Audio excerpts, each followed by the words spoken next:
Hey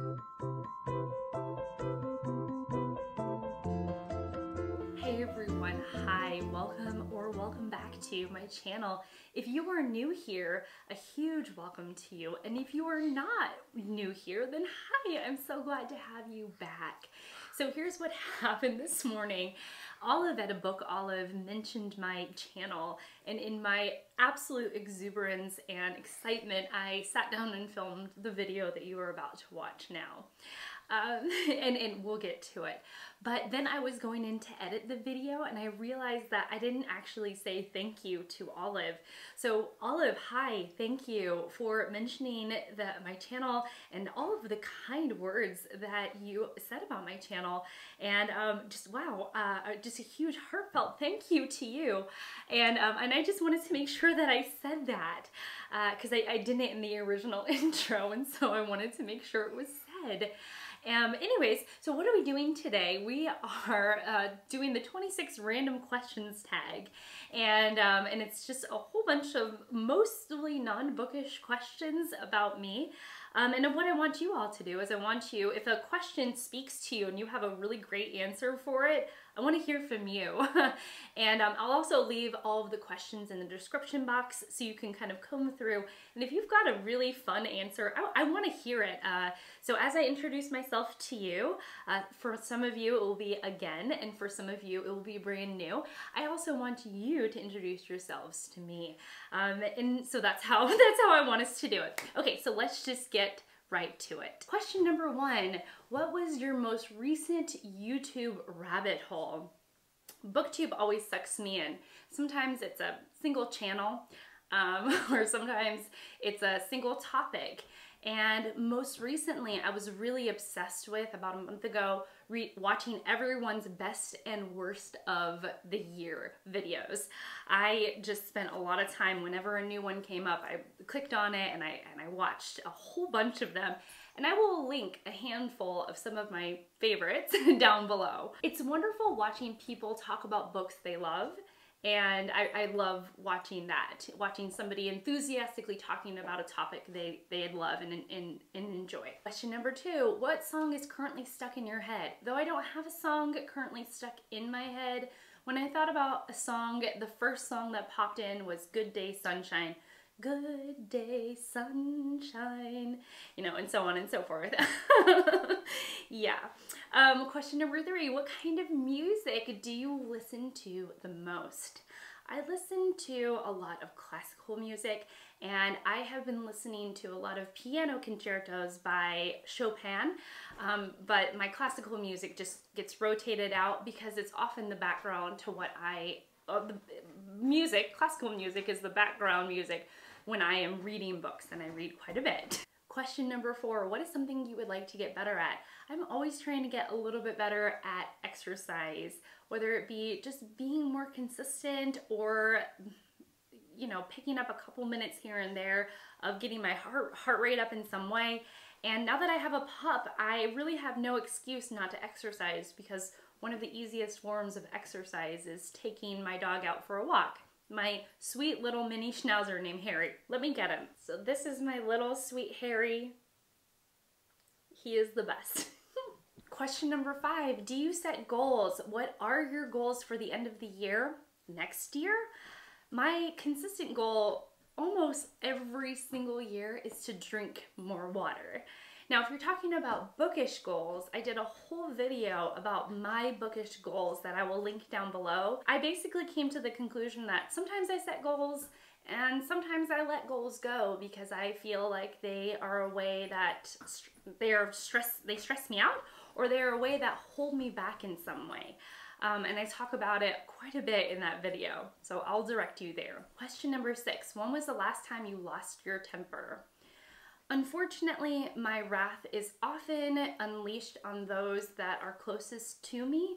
And so if I'm having an awful day and things are quite overwhelming, often what will tip me over the edge is a screaming child or someone asking something of me that I just cannot get to, and then that's when I will have a complete meltdown. I really dislike losing my temper, and it's something that I wish was better under control, but it does sneak up on me at times, especially being a mom of 2 little kids. Sometimes my patience just runs out. One of those things in life I don't love talking about, but I know that it is true, and it is something that plagues us all from one time or another, losing one's temper. Okay, question number 7, do you swear too much? My first question to this question was, what is too much? More often than not, I actually don't swear hardly at all. And if it is in a fitful rage that I will unleash a lot of my swear words. Or if I'm particularly irritated that day, the swearing will come out in spews. But on normal days where things are pretty mellow and calm, swearing doesn't usually enter my life. Question number 8, do you spend too much money on shoes? What is too much money on shoes? At one point in my life, I did spend quite a bit of money on shoes, but it was more about acquiring a lot of shoes because I enjoyed the shoe collecting, if that's what you even want to call it. That shoe collecting feeling, the feeling of having a lot of shoes to choose from and wear. But at this point in my life, my shoes are often just replacements from ones that I have worn out completely and utterly. So, whereas I do spend a good chunk of money on shoes, it's often just to replace the shoes that I've worn to the bone. And so I would say no, I don't. One of the bookish questions on here is question number 9. What is the worst book you've read? The worst book I've read in recent memory is Faulkner's Sanctuary. This is a menacing and quite scary novel, in my opinion, set in the South, all about the horrors of an evening and the effects thereafter of an evening gone wrong. I really didn't understand why someone would read such a menacing and scary and violent novel, especially towards women, and it continues to cross my mind every once in a while as a book I kind of wish I didn't read. Okay, question number 10. Are you a homebody or are you more adventurous? Since the pandemic has started, I've definitely become more and more of a homebody, but before the pandemic, I would have described myself as someone who split in between both worlds. I love my days at home and I love my days out, but my homebody side has really taken over since the pandemic has started. Question number 11, do you take naps? A couple of years ago, I would have said wholeheartedly yes. I took a nap almost every single day, but it was because I had little babies that were getting up in the middle of the night consistently.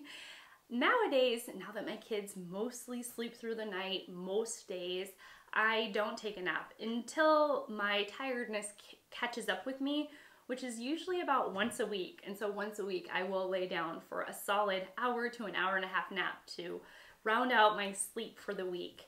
But most days, I do not. Question 12, have you been to Minnesota, the greatest state in the Union? I have not. Question number 13, have you ever tried to emulate someone? Well, I definitely have. When I was younger and going to church with my parents, there was someone at church named Cecily who was a teacher. She had this vintage style and this sort of no-nonsense, laid-back attitude, and I remember really loving and admiring her. And there were times in my early teens when I would try to emulate her style and her attitude. Now, I've learned to kind of grow into my own since then, but I do remember that was a time in my life that I just really, really had admired somebody and wanted to be like them. More often than not, I think about my mom and the way she is and was as a mother when I was a kid and how she is now. She's full of grace and understanding. She's someone that I constantly look up to, both in my mothering decisions and in how I treat others in my life. And I also think about my dad.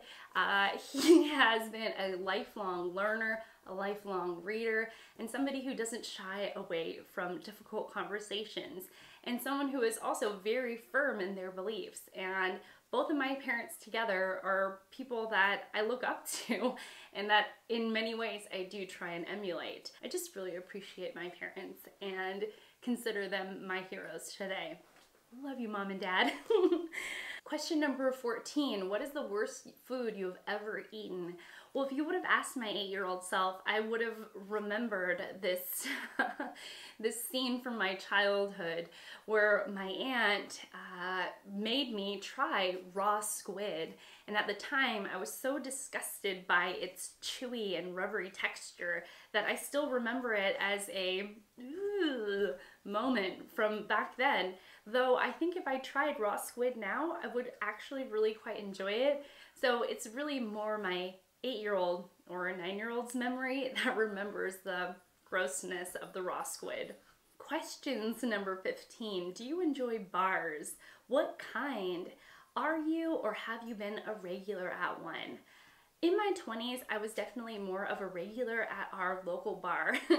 Our local bar is known in our county for having all of these different kinds of brews on tap. And again, in my 20s, we had a very solid group of friends that would regular this bar. We were frequent regulars at this bar, and we really enjoyed it, but mostly for the company and the variety of beer that we could try. This goes into the question number 16, which is, have you ever been hungover? Yes, and I despise that feeling, which is one of the main reasons why I barely drink today. Question number 17, when was the last time you laughed out loud while reading?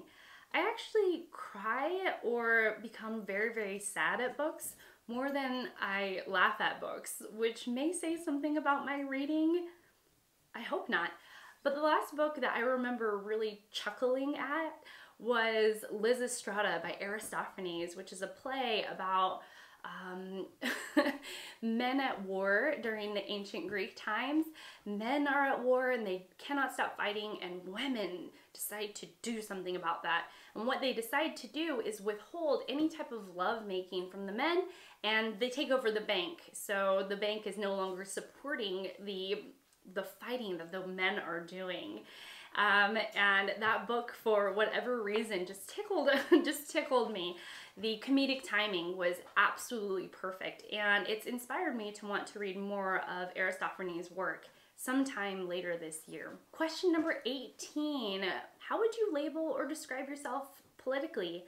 I would say, like many Americans, that I'm somewhere in the center, though definitely left-leaning, and it would just depend on the issue to see where I land in it. Question number 19, what was the last movie you watched? My husband last night put on Jennifer Lopez and Owen Wilson's Marry Me, which I promptly fell asleep to and woke up after it finished only to crawl into bed and sleep the rest of the night in my bed. So I watched the first 30 minutes of the movie maybe. Question number 20, do you want kids? Do you wish you had kids? And if you have kids, give a piece of advice. So I have 2 little boys. My oldest is 5 years old and my youngest is 3 years old. And I would say choose your battles. Perhaps a generic piece of advice, but it's one that has made me pause and think before I say something. And I think that any piece of advice that helps you pause before you go ahead with some sort of action is probably a good one. Question 21, do you get along with your siblings? I have 5 siblings, and yes, I do get along with them. They are my built-in friend group from the time I was born until now. And I know that if I called any one of them up, they will be there for me, which is really quite nice to have a built-in friend group for your entire life. Harry decided to join me. So, question number 22. What is a book you have serious issues with but love? And actually, I'm going to be talking more about an entire genre. I used to really enjoy young adult literature, and I do think there is a lot of great young adult literature out there, but It is a genre that I have a very difficult time getting into now, and I actually quite avoid the genre as a whole. But I carry this love feeling for a lot of the books that I read back then. So I was a huge fan of, embarrassingly, John Green, which now when I think about his characters and the stories that he told, he isn't very creative, nor does he have a very good knack for writing or writing dynamic, diverse, or distinct characters. They all feel like the same character over and over again. And yet, when I read those books over a decade ago, well over a decade ago, I really, really love them. And so it's weird to look back and think, ooh, I really love those books back then, but I don't know if I can stand behind recommending them now, especially as the reader that I am at this point. So I hope that makes sense. And it's not just John Green's writing, and no offense to anyone who loves him, but it's really mostly that entire genre because of the way that it has developed over the years. Yeah, I just have a very mixed and a very love-dislike relationship with young adult literature. Question number 23, what is your favorite theme song to a movie or TV show? That would be the theme song of Wings from the 1990s. I got really into watching this show because of my husband probably a decade ago. I got into the show and it was older back then, but one of the things I love about the show is its long, drawn out, and very calming intro. I just love it. I'll link down the video of the intro down below so that you can look at it if you have never seen it. Question number 24, do you like your job? And then it says, if you switch careers, what would you do? Well, right now I'm taking care of my kiddos full time, and so yes, I do love my job. And if I switch careers, what would I do? I would be a librarian because that is what my degree is in. Question number 25, what is something you love about the city you live in? I love all of our trees. The city that I live in, really, they're very proud of our oak trees here. And our oak trees have a lot of Spanish moss growing on them. I'll put in pictures so that you can see. And there are streets in my very small town that have been paved around the trees so that the trees can stay in the middle of the road, and they are asking the cars to drive around the trees and accommodate them. And so it's something that I feel that our town is very proud of, and that when I look around to appreciate my town, I am very appreciative of all the trees that I see. And question number 26, what is your celebrity crush? Right now, I have a huge crush on Lip from Shameless. He is snarky, smart, and he is both snarky, smart, and sassy. I don't know, 3 adjectives to describe who he is. And I just really love his attitude as a character. I love that he's both witty and ingenious, but is in often situations that question his loyalty to his neighborhood and his family. I just really like Lip as a character, and I have proclaimed to my husband multiple times that I think Lip is the greatest character of all time. Though, if you actually sat me down and forced me to rate that, I don't know if I could actually land on Lip or if I would land on someone else. So, putting Harry down. Well, that's it from me. Thank you so much for being here. Thank you so much for watching. I hope this video didn't run too long. I hope you learned a little bit about me, and that is it. So, thank you so much, and I will see you all in my next one. Bye, guys.